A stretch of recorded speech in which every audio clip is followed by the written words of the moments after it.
राधे राधे दोस्तों, अनेक कहानियों में आपका स्वागत है। दोस्तों, आपने मेरी हीर रांझा पार्ट फर्स्ट बहुत पसंद किया है, उसके लिए आपको तहे दिल से थैंक यू। दोस्तों, अब सुनिए इसका सेकंड पार्ट। अगर कहानी आपको अच्छी लगती है तो प्लीज़ लाइक कीजिए, कमेंट में मुझे ज़रूर बताएं कि आपको ये कहानी कैसी लगी। चलिए शुरू करती हूँ स्टोरी। तो कहानी हमने सुनी थी कि जो रांझा होता है वो अपनी भाभीयों से काफ़ी परेशान होकर घर से निकल जाता है। अब मैं इसके आगे की कहानी आपको सुनाऊंगी। बहुत दूर चलने के बाद रांझा एक मस्जिद के पास पहुंचा, जो मक्का और यरूशलेम के मस्जिद जैसा ही खूबसूरत था। भूख और ठंड के मारे उसका बुरा हाल था। वो बहुत थका हुआ था। उसने अपनी बांसुरी निकाली और बजाने लगा। उसके संगीत से आसपास जादू सा होने लगा। कुछ लोग सुनकर अपने होश खो बैठे और कुछ उसकी तरफ खींचे चले आए। पूरा गांव उसके आसपास जुट गया। अंत में मुल्ला आया, जो झगड़ालू किस्म का था।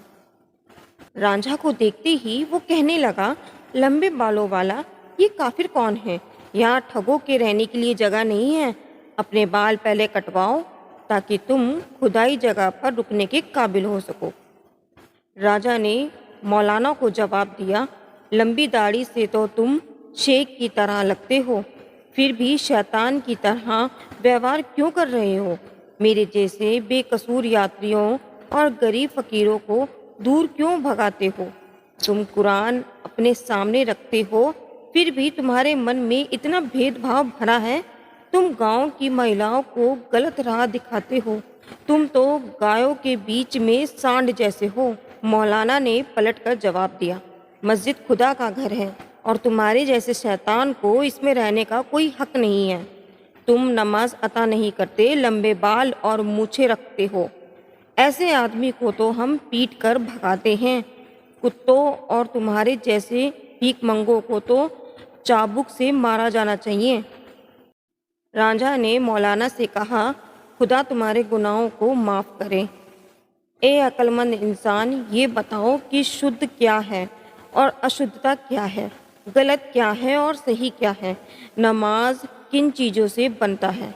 ये कैसे अता किया जाता है और ये किसके लिए शुरू हुआ था? मौलाना ने तीखे तेवर के साथ जताया कि वो मजहब के सिद्धांतों से अच्छी तरह से वाकिफ़ है। उसने कहा कि नमाज उनके लिए जिनको खुदा पर यकीन हो और ये पाक रूहों को मुक्ति की ओर ले जाता है। लेकिन मौलाना ने कहा, रांझा जैसे अनैतिक आदमी को ईमानदारों के समूह से अपमानित कर बाहर निकाला जाना चाहिए। मौलाना की नैतिकता पर भाषण और चालाकी भरी ये बातें सुनते ही रांझा जोर जोर से हंसने लगा। उसको हंसते देख आसपास खड़े लोग चकित रह गए और हो सकता है कि उनमें से कुछ लोग खुश भी हुए हों। गुस्से से मौलाना लाल हो गया। उसने रांझा से कहा, खुदा को याद करो। मैं आज की रात तुमको मस्जिद में गुजारने की छूट देता हूँ, लेकिन ए मूर्ख जाट, तुम सवेरे अपना सर ढाक कर यहाँ से निकल लोगे या मैं 4 आदमियों को बुलाकर धक्के मार कर तुमको बाहर निकालूंगा। रांझा उस रात को मस्जिद में सोया और सुबह की पहली किरण के साथ ही अपनी यात्रा करने के लिए निकल पड़ा। उस समय चिड़िया चहचहा रही थी। किसान अपने बैलों को लेकर खेतों की तरफ निकल रहे थे और लड़कियां दूध के बर्तन धोने की तैयारी में लगी हुई थीं। घर की महिलाएं अनाज कूटने में लग रही थीं और उनकी आवाज़ सुनाई दे रही थी।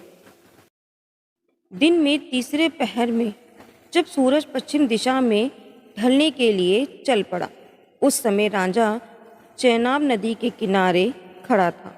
वहाँ कई और यात्री जमा थे, जो नदी पार करवाने वाले माझी लड्डू का इंतज़ार कर रहे थे। रांझा ने माझी से कहा, ए दोस्त, खुदा के लिए मुझे नदी पार करा दो। बेचारा लड्डू माझी अपने तोंद पर हाथ फेरता हुआ हंसने लगा और उसका मजाक उड़ाते हुए बोला, खुदा का प्यार हमारे लिए कोई मायने नहीं रखता। हम तो पैसे के लिए नदी में नाव चलाते हैं। रांझा उससे गुजारिश करते हुए बोला, मैं एक ज़रूरी यात्रा पर निकला हूँ और मंजिल तक पहुँचना बहुत ज़रूरी है। मैं तुम्हारी नाव के पतवार चलाऊंगा, मुझे ले चलो। माझी ने जवाब दिया, अपने खुदा से कहो कि वो तुम्हारे पैसे चुका दे। जो पैसे देता है बस उन्हीं को मैं उस पार ले जाता हूँ, चाहे वो चोर हो या डाकू। लेकिन भिखारियों और फकीरों और जो बैठे बैठे कुत्तों की तरह रोटी तोड़ते हैं, उनको भगा देता हूँ। जो जबरदस्ती नाव पर चढ़ने की कोशिश करता है, उसे हम नदी में फेंक देते हैं, चाहे वो पीर का बेटा वारिस ही क्यों ना हो। बिना कुछ लिए हम नदी पार नहीं करते। आखिरकार रांझा मांझी की बातों को सुनकर परेशान हो गया और कोने में जाकर बैठ गया। उसने अपनी बांसुरी निकाली और महबूब से जुदाई के गीत को धुन बजाने लगा। उसकी आंखों के किनारों से आंसुओं के गर्म झरने गिर रहे थे और लग रहा था कि दुर्भाग्य ने उसे घेर लिया है। बांसुरी की वीर और राग सुनकर सभी मर्द और औरत नाव से उतरकर रांझे के आसपास बैठ गए। लड्डू की दो बीवियां रांझे के पांवों को दबाकर सेवा करने लगी। मांझी लड्डू ये सब देखकर उसे गुस्से से वो लाल हो गया और बोलने लगा, ये युवक कोई जादूगर है। इसने तो मेरी बीवियों को अपने वश में कर लिया है। हमें इस जाट के जाल से बचाओ, ये हमारी औरतों को भटका कर ले जाएगा। रांझा की बांसुरी ने ऐसा जादू किया था कि लोगों ने लड्डू की बात पर ध्यान ही नहीं दिया।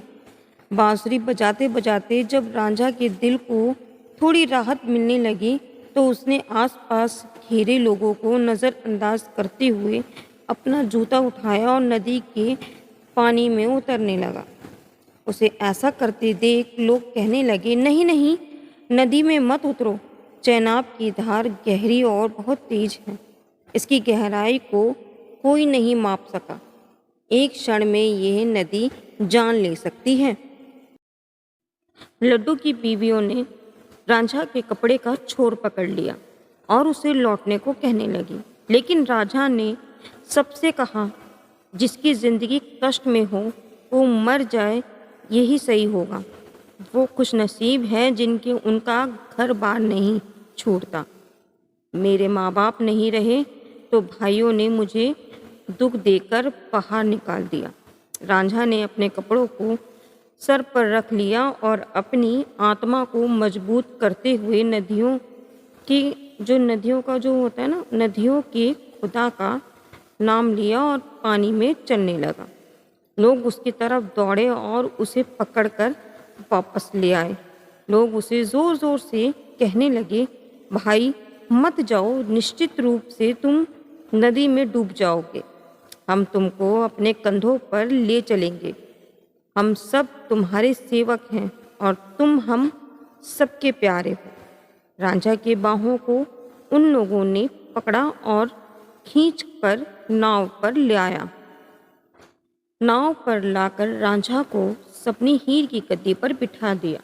रांझा गद्दी की खूबसूरती देखकर इसके बारे में पूछने लगा तो लोगों ने बताया कि ये एक बेहद खूबसूरत लड़की इस पर बैठती है। वो मीर चूचक की बेटी है।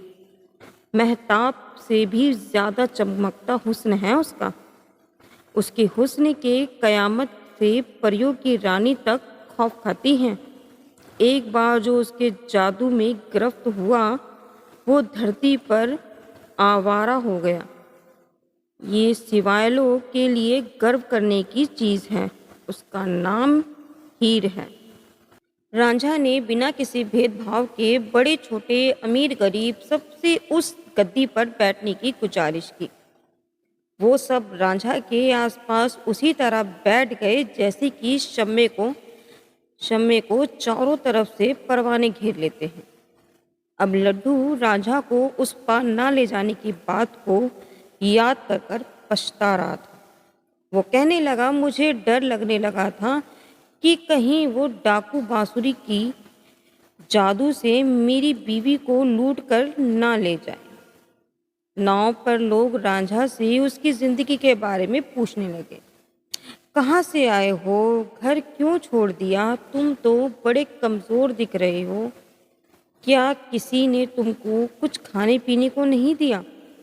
रांझा ने सबको अपनी पूरी कहानी सुनाई और कहा, मैं अपने माँ बाप का दुलारा था, लेकिन खुदा को यही मंजूर था जो अब मेरे साथ हो रहा है। नाव के उस पार जाने के बाद लोग गांव में रांझा का किस्सा सुनाने लगे। उसकी बांसुरी के जादू के बारे में सबको बताने लगे। वो कहते, जब वो बोलता है तो उसकी जुबान से फूल झड़ते हैं। लड्डू की बीवियां तो उससे प्यार करने लगी और वो हीर की गद्दी पर बैठा। तो फ्रेंड्स, आज सेकंड पार्ट में यही समाप्त करती हूँ। कल सुनेंगे इसका थर्ड पार्ट। तो दोस्तों, कहानी अगर अच्छी लगती है तो प्लीज़ लाइक कीजिए, कमेंट कीजिए और मुझे बताइए मेरी कहानी आपको कैसी लगी। राधे राधे दोस्तों।